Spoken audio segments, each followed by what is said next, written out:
Pozdrav svima, evo da ne bi mislili da ja samo šminkam auto iznutra i izvana, nego i održavam svoj auto, pa pogledajte sa mnom u bunkeru što sam pripremio za danas.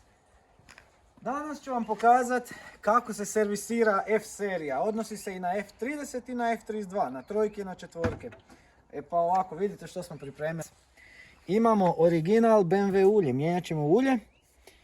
Imamo filter ulja, filter nafte, imamo AT ulje za kočnice DOT4, uzeo sam i ulje za diferencijal 75V85, oznake GL5 vam je to, i uzeo sam koncentrat antifriza, tako da ćemo to sve promijeniti. Sve ove dijelove što sam sad nabrojao uzeo sam kao i uvijek, kao sa zadnja 4 svoja auta od autocentra Ladić, od Gorana Ladić iz Varaždina. I obećavam da ćete jednom i na mojim videima upoznati Gorana. Pa idemo sad na posao. Idemo. Kao što ste vidjeli na mom thumbnailu, stavio sam zašto baš BMW ulje, zašto ne neko drugo. E pa ovako, kroz neke analize u laboratoriju, baza BMW ulja je Shell Helix Ecto C3. Je ulje na mineralnoj bazi, hidrokrekirano da postigne performanse sintetike. Nešto kao da umjesto M3 kupiš nabrijani neki 330i. Ali nisu isti, u BMW ulju se nalazi tungsten aditiv koji služi za smanjenje trenja i održava TBN, Total Base Number. BMW ulje mi je bolje od svih tih Castrola, Shellova, Mobila i tako dalje, što se može kupiti u ostalim autodijelovima.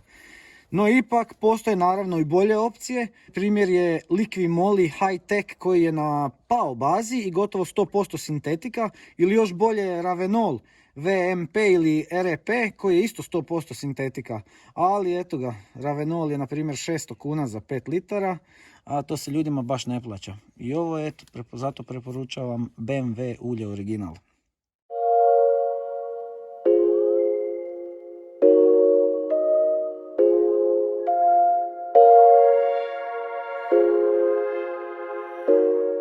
I evo došao sam već negdje po treći, četvrti put kod kolege Romana. Ovaj servis ćemo obaviti ovdje kod njega i tu ćemo pokazati cijeli postupak. Kod njega uvijek nešto zanimljivo. Onaj zadnji put kad sam bio, pogledajte u videu gore u opisu, kad mi je ovdje isto vario na F30 auspuh. Ovdje na stolu je imao restauraciju M3 motora od E36.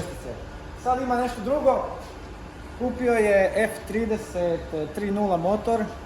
Slaže ga, smeta mu kao i meni svaka mala ogrebotina. Eto, sad čekamo Romana pa će dalje on preuzeti riječ. I evo me sa Romanom, on će zapravo pokazati postupak, pravi mehaničar, i njemu vjerujem naravno i njemu uvijek dolazim. Pa evo neka reče neki postupak, mislim da ćemo prvo krenuti sa uljem. Zašto? Ja sam mislio da je prevruće, Romano kaže da je taman, idealno, pa evo Romanovo riječ. Bolje je kad je više vruće ulje, jer bolje se sjedi sve, jer kad se stisne onda je puno gušće i teže izlazi van iz motora. Tako da obično kad se uvijek mijenja ulje se zagrije na jednu temperaturu da sve ulje iscijedi van. Digli smo poklopac, digli smo šipku od ulja, odšarafili smo gdje se toči ulje i sad ćemo iskinuti plastiku i idemo prvo ulje izvaditi van iz motora pa ćemo onda ostati. Što se tiče filtera zraka, to sam već promijenio kod kuće i filter kabine. Jednostavno u 3.0 motorima on se nalazi ovdje tu. Treba se skinuti cijela ova plastika, a ima samo par kopčica i ovo sve se izvadi van. Cijelu plastiku jer mijenjamo filter goriva, inače ne bi trebali. Tako da sad ćemo oba dve plastike skinuti dolje i možemo ispustiti ulje i promijeniti filter goriva.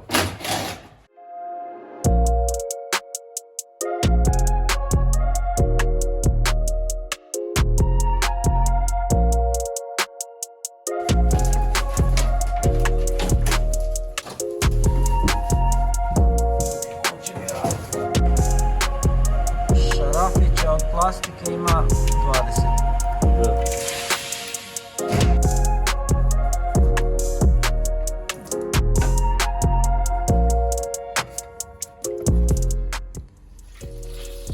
N47 motor 2.0 dizel, mislim da sam stavljao oko 4 litre ulja. 4.8, ali ovo je 6 cilindara i sigurno ide 2 litre ulja više, jeli? I više stvari, ja sam otočio svoj 8 litara. Unutar kutijice od filtera ulja uvijek dođe ovako gumena nova podloška i dođe ova bakrena podloška. Ona se koristi sad kad budemo vraćali ovaj šaraf gdje smo izvadili od ulja, stavlja se ta nova.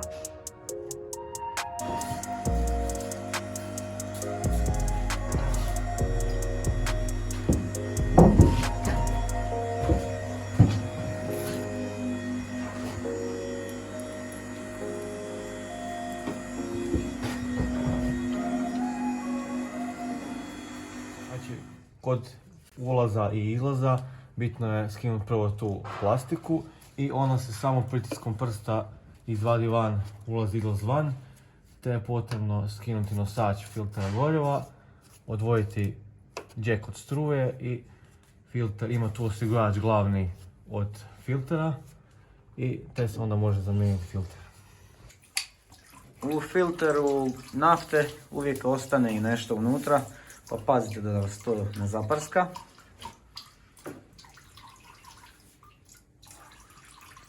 Nakon demontaže starog filtera potrebno je staviti novi, tu je senzor, provjeriti unutarnju gumicu, da li je dobra, vratiti osigurač, te se vraća zaštita koja ide tu za nosač i filter goriva može nastati. Evo, nakon što smo novu bakrenu podlošku i šaraf od ulja vratili i nakon što smo ugradili novi filter nafte, sad se sve vraćaju plastike i onda idemo gore još staviti novi filter ulja i ulje. Također ispustili smo i stari antifriz, ali eto, to sam zaboravio snimiti. Ups. Filter ulja se nalazi na desnoj strani motora.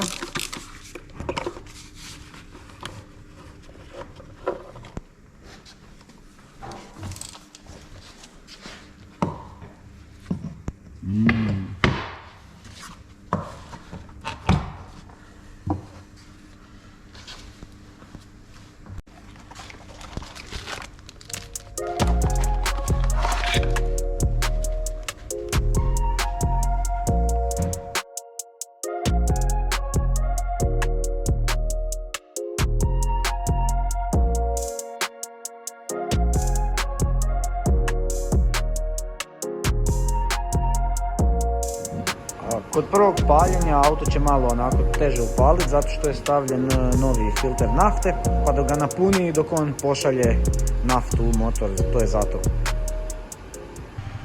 I evo došao na red ulje diferencijala sa imbusom 14. Ćemo samo odšarafiti i doslovno isisati ulje iz posude njegove. Nakon toga obrnutim postupkom staviti novo ulje, dok god ne krene curit niz ovu rupu njegovu, tad je dosta. Zategne se i to je to. Jedan od najlakših izmjena ulja koje ćemo danas napraviti. Evo, pogledajte boju ulja od diferencijala, pa mogu reći da je dosta tamna. Sad ćemo vidjeti koliko je to zapravo long life. Kod stavljanja novog ulja u diferencijal, na bočici svakoj se dobije ekstenzija koja se gurne u taj postojeći šaraf. Evo, gledajte. A i vidi se odmah ulje, dosta je svjetlije od onog što smo izvadili van. Znači, boja je prozirno žučkasta, pa procijenite sami koliko je long life ono bilo u njemu. Evo, na redu je i antifriz. Antifriz ide iz ove dvije bočice u kanister i miješa se u omjeru 1:1 sa destiliranom vodom.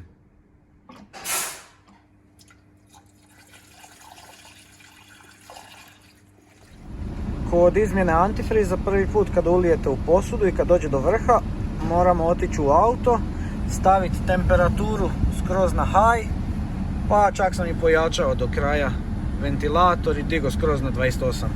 Tako da što više antifriza uđe u sistem, pa ćemo onda nadotočiti još jednom. Evo vidite što se upravo i dešava. I nakon tog postupka još se treba i provozati malo autom da bi motor procirkulirao, pa ćemo vidjeti fali li još antifriza kojeg možemo dodati. I evo ovdje kod Romana imate sve. Od mijenjanja guma, izmjena klime u autima, odrađivanje malih i velikih servisa i ono po čem su najpoznatiji auspuh servis. Romano ima jednu zanimljivu igračku ovdje. Jedan prelijepi Porsche. Voli Romano vozi dobre aute. Imao je i M4. U vezi M4, evo upravo sam dogovorio s njim, on je mijenjao ekran u svojoj M4 i taj ekran ide sada meni. Ekran iz M4 od Romana. Tako da to će biti u jednom od sljedećih videa ta ugradnja. Uglavnom vidite razliku kolika je. I nakon cijelog obavljenog servisa odlučio sam počastiti auto, natočiti ga do kraja, do čepa sa Shell V-Power. Milan.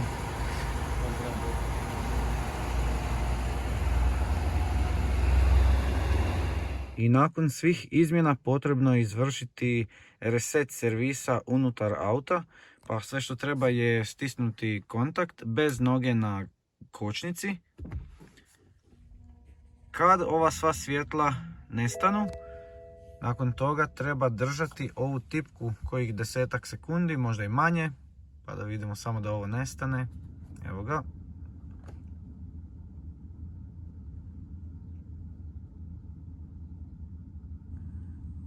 I otvori se meni u kojem možemo resetirati ono što smo zamijenili. Ovo je ulje, pa njega ćemo resetirati tako da stisnemo i držimo. Perform reset, maknite palac, pa opet stisnite i držite. Reset in progress. I sad smo dali do znanja autu da je ulje zamijenjeno. Prednje kočnice nismo. Zadnje kočnice nismo. Ulje u kočnicama nismo mijenjali. Evo ga još uvijek ovdje. To ćemo ipak na drugom servisu zato što onaj Volvo na dizalici do nešto se zakompliciralo i nije mogao moj BMW stići na dizalicu. Cijena dijelova za mali servis ulja i filter iznosi inače za BMW oko 1000 kuna. 140 eura. Ovo što sam ja još kupio, antifriz i ulje diferencijala i ulje za kočnice, samo povećava iznos. 210 eura. Što se tiče mehaničara koji vam to može odraditi i zamijeniti, oni naplaćuju tu negdje oko 40-50 eura. U svakom slučaju bolje nego da idete u ovlašteni BMW servis gdje će vam naplatiti dijelove i ruke sigurno kojih 500 eura pa nadalje. Znači evo svako ovo može napraviti kod svog lokalnog mehaničara ili evo čak i sami. Hvala što ste gledali ovaj video. Vidimo se u nekom sljedećem videu i budite mi pozdravljeni. Bok!